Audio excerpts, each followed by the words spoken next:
This is SelfWork, and I'm Dr. Margaret Rutherford. At SelfWork, we'll discuss psychological and emotional issues common in today's world and what to do about them. I'm Dr. Margaret, and SelfWork is a podcast dedicated to you taking just a few minutes today for your own self-work. Hello and welcome back to SelfWork. I'm Dr. Margaret Rutherford. I'm so glad you're here. I'm a clinical psychologist out of Fayetteville, Arkansas, and I began SelfWork a little over 4 years ago in order to extend the walls of my practice to those of you who might already be extremely interested in psychotherapy or emotional psychological issues and want to know more, to those of you who might have been initially diagnosed with something, you're looking for answers, or you're in a relationship that's confusing, or you're having some problems that you don't understand, but also to a group of you who might think, I don't really understand therapy, I don't get it, I'd never go, but you're curious enough to want to listen to a psychologist like me talk about different issues. And certainly what I'm hoping is that you'll get a chance to hear what it might be like to actually be in therapy.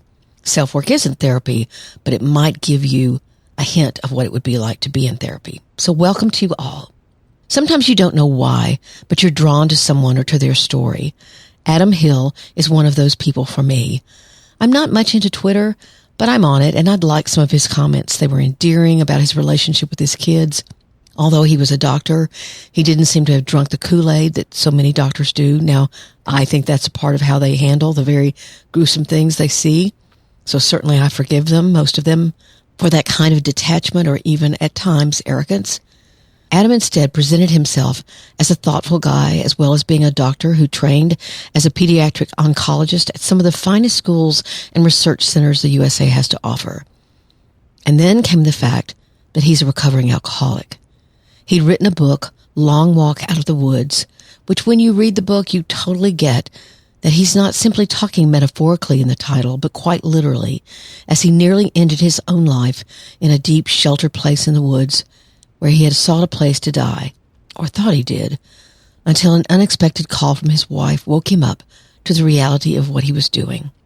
So I wanted to talk to this man who'd risked everything career-wise to reveal his struggle with severe depression and alcoholism. He became not only a doctor, but now he'd become a mental health advocate who's fighting to change how his profession's licensing boards and entire medical community views seeking help for mental illness or substance abuse.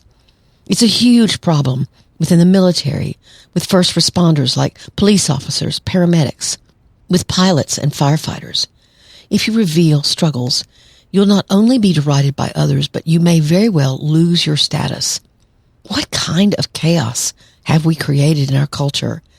The very people who put themselves in situations that are extremely hard to handle on a daily basis, who see and experience horror that many of us never see and will never see, who take on immense responsibility.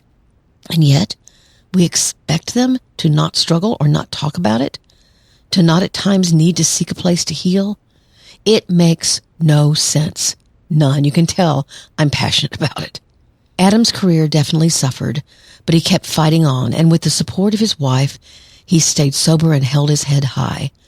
I found him a warm and engaging person who at the end of the interview looked at me and said, "If there's anything I can ever do for you, please let me know." And he meant it. So I introduce to you Dr. Adam Hill. His story is riveting, and I hope will carry within it something important for you to hear or your loved one to listen to.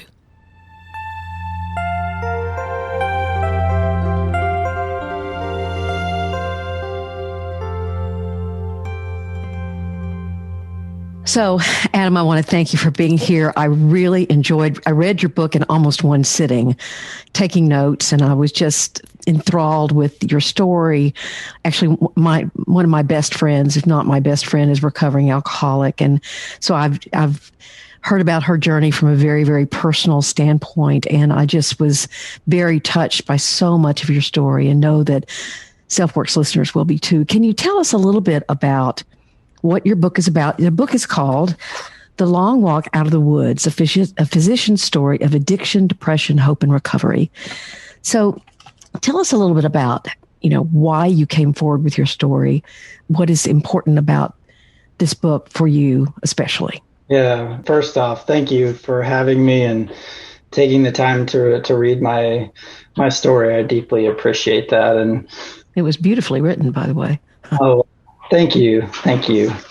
For me, it all started as in terms of writing the book and openly sharing my story with working in a medical culture where suicide is an epidemic. There's a lot of distress in the medical workforce, addiction, mental health conditions that are undertreated or not treated at all. And in 2016, lost a colleague to suicide. And was that Dr. Will?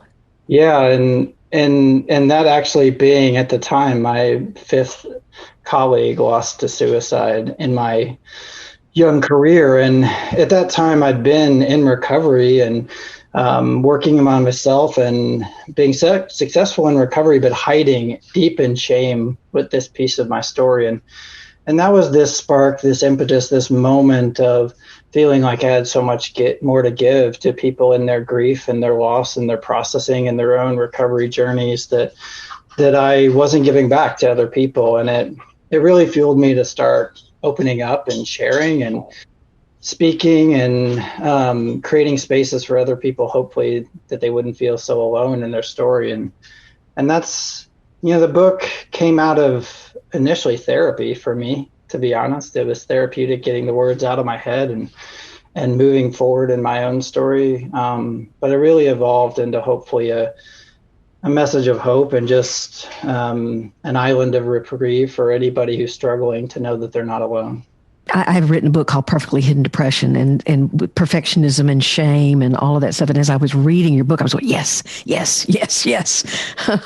One of the people that I was lucky enough and honored to talk to was a brain surgeon and at a really prestigious medical school here. And he came forward and he says, I've been suicidal so many times, it's not even funny.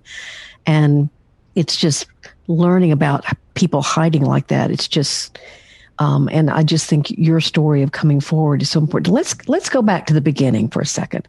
I would love for you to talk a little bit about your childhood and how you became, or did you feel like you were depressed all your life? Because this is also about recovery from depression, not just alcoholism. That's right. And a piece of anxiety in there. Mm-hmm. So, on the outside and really in any concrete realization, my childhood was a really normal one. Small Midwest town, hardworking family of teachers and educators and individuals who really loved working in the community and giving back. And so I had a very loving, intact home, an older sister who I admired and parents I aspired to be like. And so, but even in that context or environment, I didn't feel comfortable in my own skin. I felt like I didn't fit in, that I had to really strive for perfectionism or achievement as a way of validating my existence, that I was somebody who hustled for worthiness or that really just tried to fit as a square in a circle peg at times. And I felt that from early on in my childhood and couldn't name it, couldn't articulate it, couldn't even define it. And that piece of my story, was early childhood and adolescence. And the integration of alcohol into my life story happened in those adolescent years. And it really served as a numbing technique, a coping mechanism, a way to feel comfortable in my own skin, to fit in against my social anxiety. But I didn't, once again, identify it that that's what I was doing. If I can quote the book, because you could hold your liquor really, really well and not look like you were inebriated. And you said it became a belief that would support my future secret life. I thought that was really poignant. Yeah. Now, you were bullied pretty dramatically. That's right. I had physical, abuse and bullying by classmates, and was a really slender, scrawny kid. and was definitely, picked on from that aspect for much of elementary school and middle school and made to feel different. And so that was and is and continues to be part of my story of how I view myself and find my self-worth. It was rooted in some of those episodes of my childhood. But once again, I didn't until really recovery and in my early 30s learn to name that, identify it, call it out as trauma or abuse, or and so I didn't have the words or the language to ascribe to those things. It's amazing to me how many times that bullying is discounted as, oh, that's not trauma. You're being overly dramatic. Oh, you sound like a therapist, but, it is. It can be crucial to somebody's sense of esteem and just connection with others that you can count on. That's absolutely right. And even now, in a professional career and being successful in the daily work that I do, I continue to have to reflect upon, how I feel about authority figures or how I view myself in terms of fitting within a work system at times where you do feel overworked or that I feel that those instincts coming back in me of being defensive against, some of those things that happened when I was a child. And so it's with anything, with self-work, right? It's a lifelong journey and process. And so it helps to kind of know where you've been to figure out where you're going. I was so intrigued by the story of med school to residency to fellowship and how this growing inequity with medical recovery being celebrated, and yet mental illness recovery, or you work through a depression, or you work through PTSD, or you work through bipolar disorder. I mean, none of that, or you learn how to manage it. None of that is celebrated. None of that's even talked about. And the painful comparison with that is, I've had a lot of people talk about it, but I'd love to hear what you got to say, especially in the medical profession. That's right. And I mean, you encapsulated it perfectly. And it's a larger systemic cultural problem in the way that we separate but unequal treat mental health conditions versus physical health conditions, and how we celebrate some and secretly hide away others. And and so I see that in the interactions with the patients and families that I care for every day, and the truth of their stories.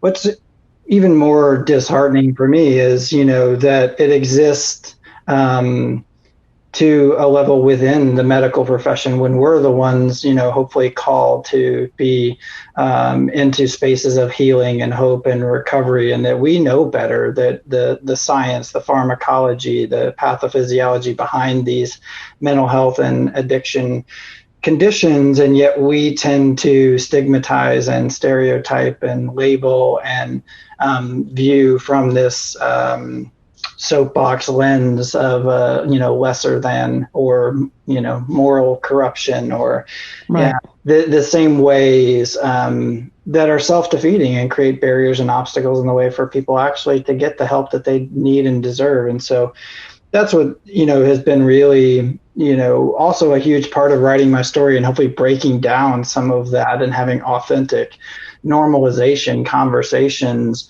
that will allow permission and space to challenge that status quo. Mm-hmm.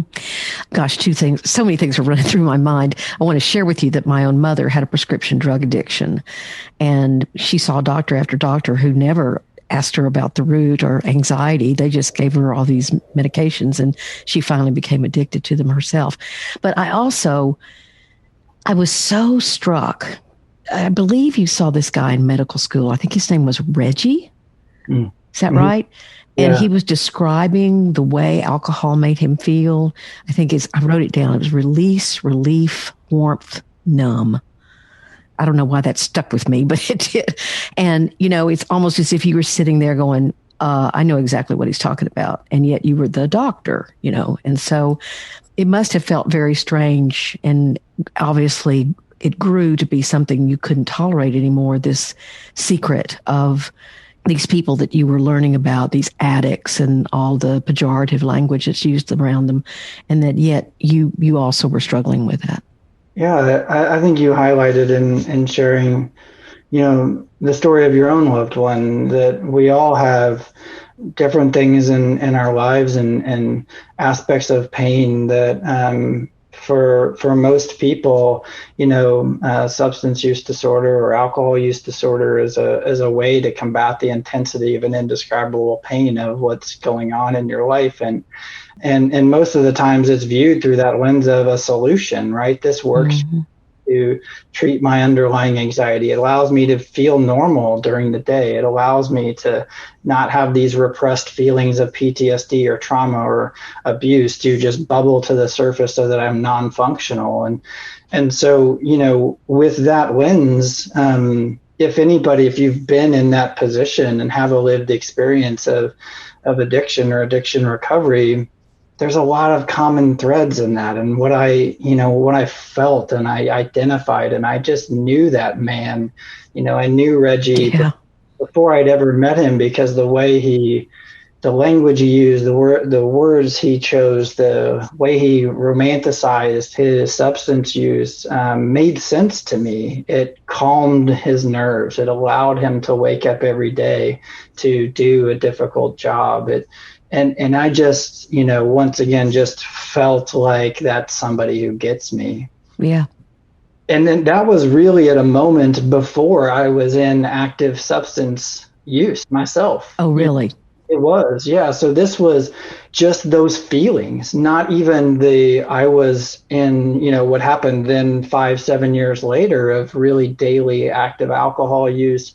But it was just that description of angst and anxiety and feeling and needing to numb or escape or just to calm yourself down to feel comfortable in your own skin that I deeply identified with. And it was this foreshadowing moment, which is what I try to capture in this book of knowing that I was without knowing that I was headed down this path. Knowing without knowing. That's great. I like that. So we should also tell SelfWork listeners that you actually became very suicidal yourself. That's right. In fast forward, from that moment we were talking about having this realization moment, I make it through medical school residency, which with some difficulties along the way at times with mental health. But it reached this pinnacle moment in my life and career where I felt like I'd finally made it. I was, a practicing physician in pediatric oncology, what I had aspired to be, and working at a very esteemed university at Duke University, and just grateful that, my career had reached the... Pinch yourself to just think this is really my life. That's right. And yet then in those moments, in those first few years, depression really started to grab hold. And thinking back to those moments and experiences with Reggie, like that there's a solution, a way to calm down this and to wake up and, put my one foot in front of the other and go to work the next day. And that was, to me, to grab a drink and do that at night to sleep and to rest my mind. But it quickly spiraled into, a fifth of vodka at night to fall asleep. And with that, the depression significantly worsened pretty quickly, and to the point that you allude to of being very actively suicidal with a plan. And the metaphor, and the imagery of the book and the cover and the long walk out of the woods directly relates to those moments of being in River State Park in North Carolina under an ash tree and contemplating the end of my life. And while also hoping to shine a light on the fact that, we all have some really difficult moments in our lives, but we can walk out of those, and that's sort of the imagery I try to capture. And you do a wonderful job. I was obviously you're still alive, so I knew the end of the story, but just following your steps along the story was really fascinating to me. And what also caught my eye or my ear or whatever is how similar your story was to John Mose, who I was lucky enough to interview several months ago. And he was standing on a Seattle bridge and literally contemplating, throwing himself off. By the way, I will have a trigger message on this too. So, and he got a cell phone call from his wife, and it just kind of woke him up to wait a minute, what am I doing? And I don't think yours was as much, the way you described it, as much of a wake up moment as it was wait, and then you kind of started crawling out of the woods or something kind of made you reach out to her. And you may not want to answer this question. If you don't, I certainly understand your privacy, but I wondered, because you don't talk about it in the book, how you and Lauren, and that's your wife, have worked through some of her own feelings about what happened in the woods that night and your own suicide. Sometimes people have very complex reactions to their partners feeling suicidal or even trying to kill themselves. So do you mind sharing that, or is that something that's kind of off the record, or not you don't want on the record, that's too private? No, I appreciate that. And no, I'm happy to share. And honestly, she's in the back room over here listening. Yeah. Hi, Lauren. Yeah, working remotely herself today. So, the truth is that that her story is not mine to tell, but that one of the most overlooked pieces of individuals in mental health and addiction recovery is significant other spousal support and family support, and how we get those individuals connected into resources of, whether it's Al-Anon support groups, their own counseling, their own processing, to be able to work through the complex feelings and emotions that are attached with working to rebuild relationships and to unpack all the harm that can be done. And so, she definitely has her own story in doing that. And we dedicated ourselves to marriage counseling and couples counseling. We really put in the hard work, and she's just such a gift and blessing to my life that she stood by me, and when it was needed, had the hard love and accountability that was required to get me into the support and treatment that I needed, even when I didn't see it myself. And that was critical for me. And so I write about this a little bit in the book, but sometimes the first 6 months or year of recovery are the most difficult. Sure. And you're making amends, you're trying to repair pathways, build your own bridges, figure out what you can control, and to really, for us, it was figure out who we even married, right? We were starting fresh with a new lens and a new hope, but also a new life and a new way of being with each other that took time to figure out. And, fast forward 10 years later and having 3 young children at home, and, just feeling incredibly grateful that she stuck it out by my side, and I'll never be able to repay that to her. That's a lovely thing to say. She probably would want to say how much she honors you for your own choices as well. There's another very ironic part of the story where one of the first physicians, I believe I have the timeline right, but correct me if I'm wrong, you had decided to get treatment and to become open about what was going on with you. And the first physician that supposedly evaluated you asked you very directly, are you sure you want to do this? Do you really want to do this? Because he was warning you about the effects that it would very likely, if not definitely, have on your career. And it did, at least for a while. So could you talk about that a little bit? Yeah. And it's less about the man and or his intentions, and more about the culture that has constructed somebody to feel like that they need to give that sort of counseling or guidance, right? And sure. I believe in my heart, and still do to this day, that the intentions were pure and wanting to be helpful. But at the same time, we've created this construct, not just in medicine, but in education, in the military, and and first responders and pilots and vets, right, et cetera, that like these are blemishes and red flags, and you very well may not be able to serve or have a career in these spaces if you have these red flags by your name. And so I think that was his intention of raising my awareness. But at the same point, the last thing that you should do if you're in a space of trying to connect somebody to resources and who is actively suicidal or actively in substance use, than is to give that type of advice, right? It is, Yeah. for me, everything else and my career, my job, everything was secondary to living a healthy life. And that's what I sort of needed in those moments. And so, once again, part of sharing this story is there's a lot of self-stigmatization and institutional stigmatization that occurs all the time, is to open up candid conversations about that and how we rebuild supportive work environments.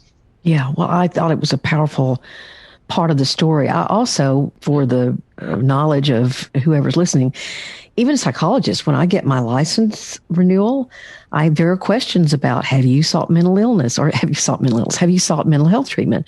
And you have to explain if you have, and you have to say, this is not going to affect my role as a psychologist.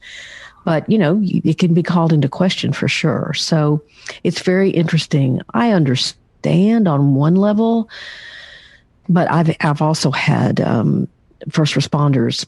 They don't use their insurance, for example, or doctors don't. They don't use that because they don't want it anywhere on their record that they were seen by a mental health professional. So, and I live in a fairly small town in Arkansas, and it's even worse. I mean, I came from Dallas, where therapy could be really anonymous, but people would say, well, I saw so-and-so coming in your office the other day, so it's very different. So I thought that was something that we all have to struggle with. I've also been very open about having panic disorder. I have performance anxiety, and that has directly affected my life. And I've had anorexia and that kind of thing. So anyway, I've tried to be very open and model that for others.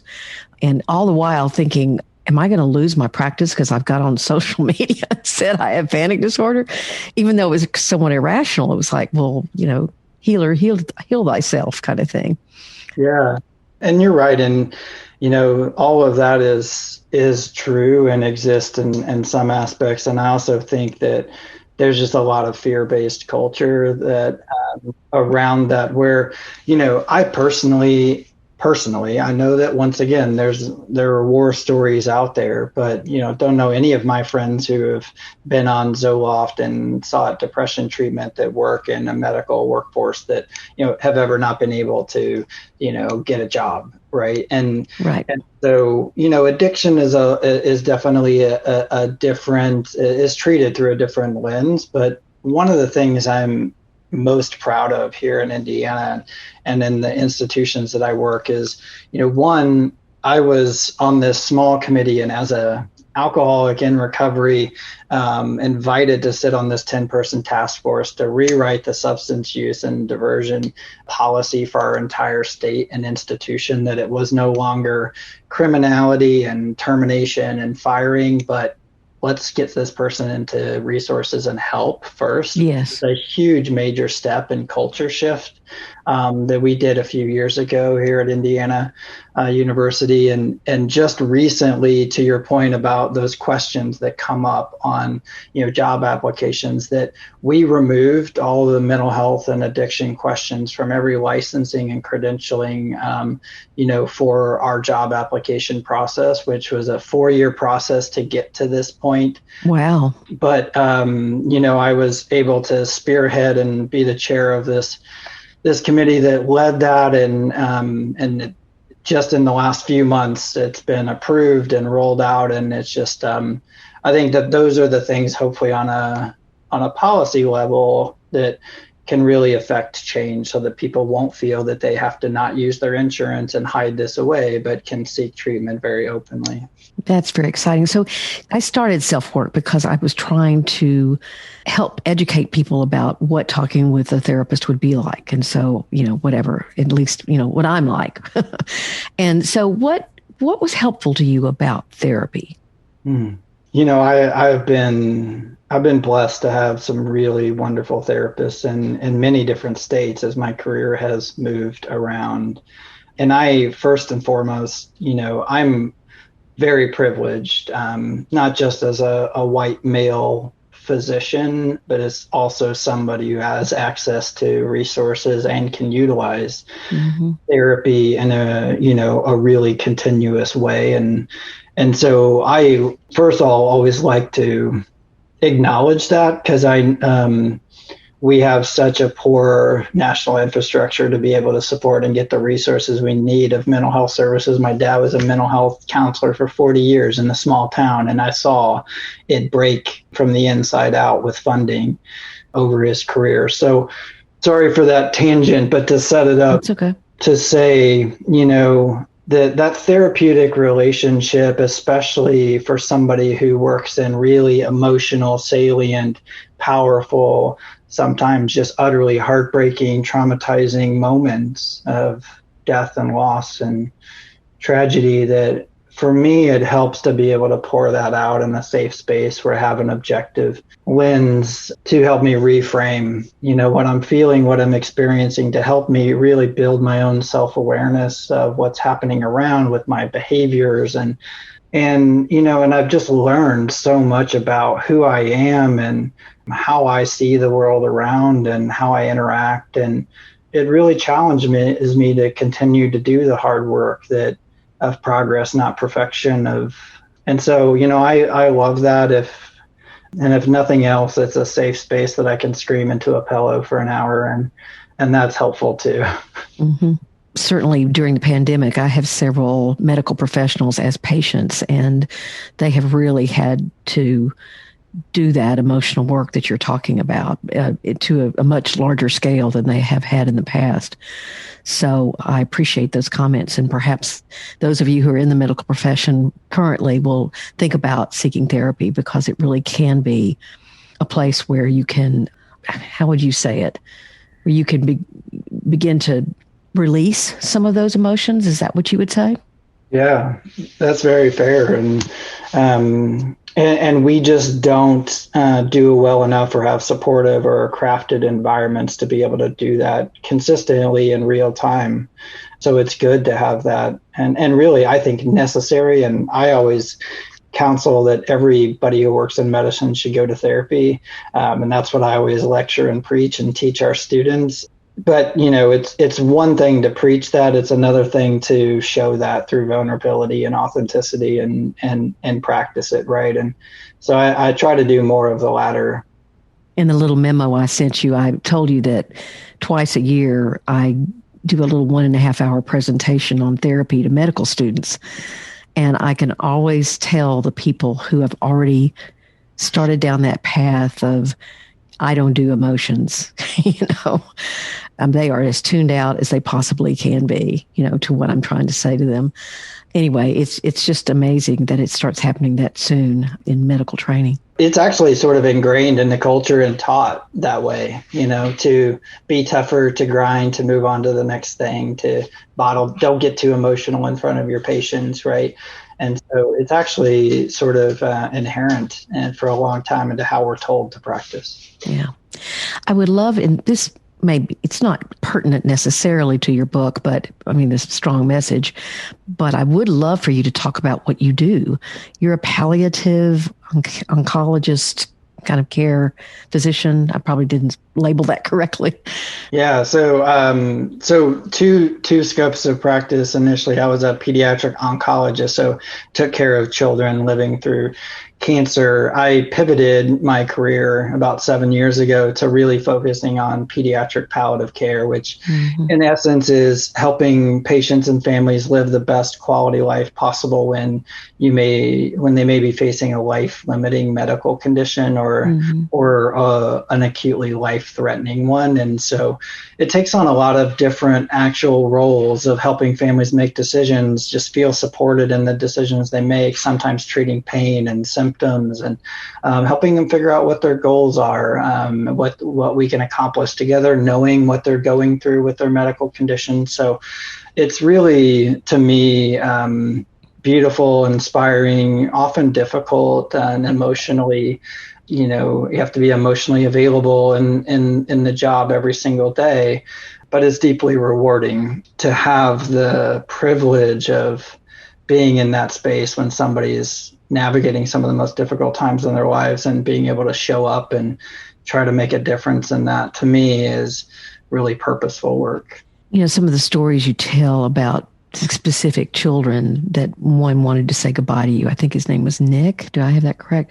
Yeah. And other stories of these bonds that you formed with these children. That's just, again, it's just a part of the book that really lets us get to know the kind of medicine you're talking about and how you can balance that kind of emotional availability with still being a good decision maker and having a sense of, I don't get lost in that, but I connect with it, but I don't get lost in it. So, and I think they're one and the same, and being emotionally available and building that relationships, aren't an impediment to helping a family navigate that. Instead, they're a tool. Mm-mm. And so there are 3 stories in the book, and I highlight them in the front inscription, that are not amalgamations or pseudonyms or anything. Most of the stuff are pseudonyms and protected because they have to be for HIPAA. But Nick's story is Nick's story, and that's his name, and I have permission of his family to share that and stay in touch with them, and still to this day. And his story and our experience together is much deeper than medicine. It's it's about life and love and showing up for other people in their moments of need. He gave to me, and I tried my best to give to him, and it was much deeper and grounded in that shared humanity. And same with his parents. And that's, the calling of the work that I feel, once again, blessed to be able to do, is not sit in front of a desk and write a prescription pad, but to really be there. Yeah. Well, that comes across loud and clear. Again, I want to say the name of the book, and you published this last year, or 2019, actually. It's A Long Walk Out of the Woods by Dr. Adam Hill. And Adam, thank you so much for being here. As I said before we got started recording, I've been really excited. I actually met Adam on Twitter, where I'm not there very much, and you are. But it's so fun to read some of what you write about and your sense of humor. And just, I thought, I want to get to know this guy. So I'm delighted to get to talk to you today. No, I really appreciate that. It was a lovely conversation. And thank you for the opportunity to highlight this work. You bet. Take care.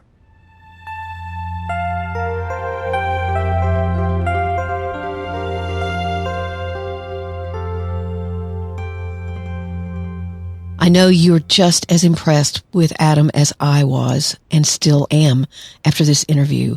If you want to know more about him, again, he's on Twitter, and I will have his book, Long Walk Out of the Woods, in the show notes for you to download and purchase. I read the whole book cover to cover, and I thoroughly enjoyed it. And I learned a lot about what actually happens when you're in recovery and just how tough it can be. Thank you so much for joining us here at SelfWork today. I'm always delighted you're here, but especially when I have an interview with such a special guest as Adam Hill. Thank you so much for reviews and ratings you've left, either for my book, Perfectly Hidden Depression, which Adam and I both realize our work is very, very similar, and that we're both trying to talk about perfectionism gone viral when it can be very dangerous for the person who's practicing that. And of course, your reviews wherever you listen, especially Apple Podcasts, for SelfWork. I've told you many times, but it's just very true. You are my best marketing team, because people do read those reviews and see, wow, she's got 900 or she's got whatever. And that means something to them. They say, well, if so many people like it, then I want to listen to it. So thank you very, very much. There are many ways of getting in touch with me. My website's drmargaretrutherford.com. My email is askdrmargaret@drmargaretrutherford.com. I'm on Instagram at drmargaretrutherford, and I have a closed Facebook group at facebook.com/groups/selfwork. I'd love to have you there. So once again, I'm very grateful you were here today. Take very good care in these more than difficult times. I'm Dr. Margaret, and this has been SelfWork.